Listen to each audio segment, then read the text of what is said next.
Alright, yun po. So, assemble na natin itong isang TMX 155 po, from Binalonan. Alright. So, ito yung balik-alindog lang. Okay, so ngayon, yun nga, may tama yung connecting rod dito. Ayan po, bago na yung connecting rod. Ayan po. So, na-align na rin. So, bago na rin bearing sigunyal. So, matik po yung magkabilan. Papalitan natin ng bearing sigunyal para mas magandang andar. So, tapos ito yung timing gear natin pang malakasan, no? Walang alog, plug and play po. Ayan, no? Napakaganda. Tignan nyo naman yung cam load, mga idol, ganda po. Alright. So, ngayon, dahil ito, kahit hindi tamado yung spring kick nito, dahil malambot na to, baka pwedeng bumigay ulit po. So, papalitan na natin ng spring kick original. Alright.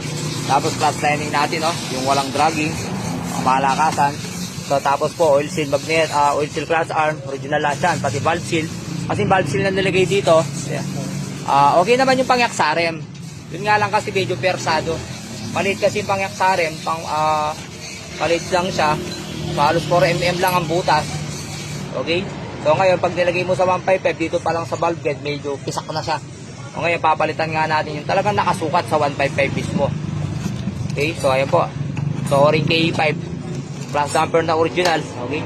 So kagandahan dito kasi, one stop shop lang. Okay? So akong bahala sa machine shop, akong bahala kung kailangan may paribor. Okay? So sa mga piyesang kailangan, upo ka lang, akong bahala.